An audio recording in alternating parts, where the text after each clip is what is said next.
Hello everyone. So I got the DaisyOgre from the Synduality Noir game and anime, I believe. And being a big fan of more unconventionally shaped mecha, I thought this would be a very fun project to undertake. And honestly, what really drew me to this first was the very, very cool, sort of almost cyberpunk aesthetic with the neon colors and the very cool, like radical weapons like that chain blade. But having fiddled with it for a number of weeks, I decided to go in a completely different direction. And so I just gave it a new paint job and kind of added some 30-minute missions parts and a Bill Diver's rocket pack. And I ended up liking it a lot, so I decided to kind of share it with all of you. Get some light in there. And so this is the DaisyOgre. Well, this is my take on the DaisyOgre, and the decals are generally Kyokai Senki, and these are from Hobby Meal, which I believe is a Hong Kong company. And yeah, so let me show you what I did. Now, the first thing that you'll notice is that the arms are entirely different. The DaisyOgre has actual sort of humanoid arms with fingers, and I took that out because I liked those arms, and I'm using that for another project.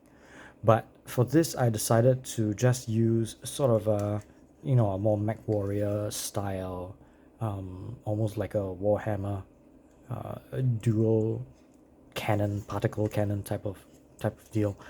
And I attached that in a quite interesting way because these don't use 30-minute missions, the typical 3mm pegs. Let me show you.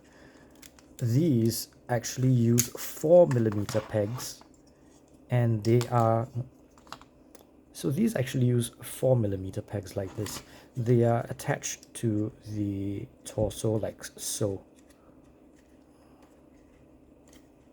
This is quite a radical mecha design, but that's how they fit in there, like so. So that's a 4mm peg, and typically you don't have many 4mm type arm units. So what I did was I got these. Now Wave Corporation makes these polystyrene rods, and these are not hollow rods, these are solid rods. But Wave Corp, I don't know if any other company makes any of them like this, but these are not cylindrical. See, these are hexagonal, and because they're hexagonal and 4mm in diameter, they fit, and yet they don't wear out as quickly as your circular rods. So I might actually get a set of 3mm ones as well, in lieu of using those lengths of runner as rod replacements, because these actually fit really well. And the interesting effect that they have is they almost have that transformer ratcheting type of effect where they kind of they rotate in steps, which I thought was kind of cool. They only rotate in 6 subdivisions throughout the entire circle, but they do that, and I thought that was fairly interesting. But more importantly, they don't wear out as fast, and they still hold, and they have quite a lot of friction. So I decided to do that. This is the silhouette I'm going with, but as you can see, there's a lot of hollowness in there. Sort of have to fill that up with a bit of greeblies, as well as the fact that you can't really move the pauldrons as much without it looking kind of weird, because the pivot is up there in the front, right? But the pauldron should be pivoting right in the middle. And because it doesn't do that, it kind of gives it a very kind of weird silhouette. If I decide to move it away, see, it gets these droopy shoulder look, which I suppose is interesting on its own, but I personally like it hunched over like so. And so I'm going to fill that up with some greeblies and some spare parts. And then, this is it. This is the project.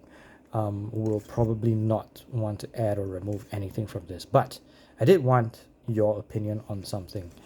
Although I like this style, I was sort of mulling around the idea of not including these like Oni style horns and just having sort of like a helmeted look.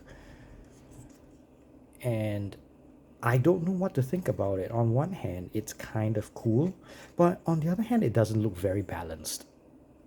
Don't you think so? It's got this very cool like Robocop visor and round head, but then it's missing something. It does look like a grunt. I'll give you that. It looks like, I'm gonna take that away so you can get a good idea of the silhouette. So it looks very grunty, but I kind of feel that this adds so much uniqueness and character to it, right?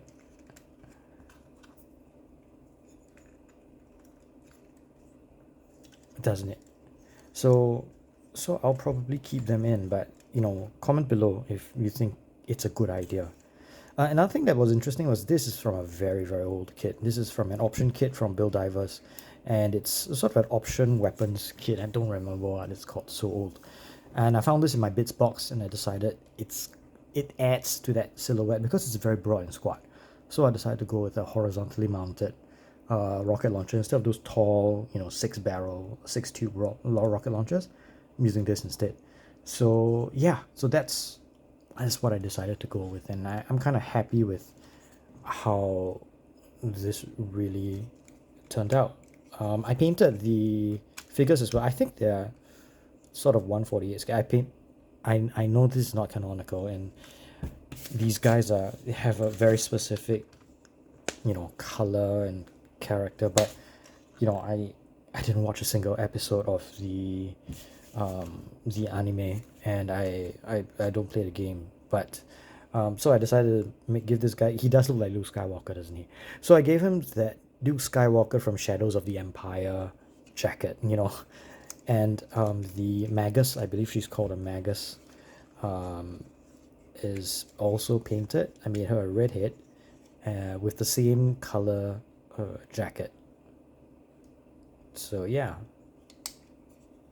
so that's kind of fun. Like I said, I'm really a big fan of these sort of radical shapes and a more unconventional mecha. And then also I'm a fan of the real robot grunty look. And I think what I achieved with this, given it is very cartoonish, turned it into sort of a more real robot kind of feel. Kind of happy with the result. So tell me what you think, and I'll see you again real soon. Take care. Bye bye.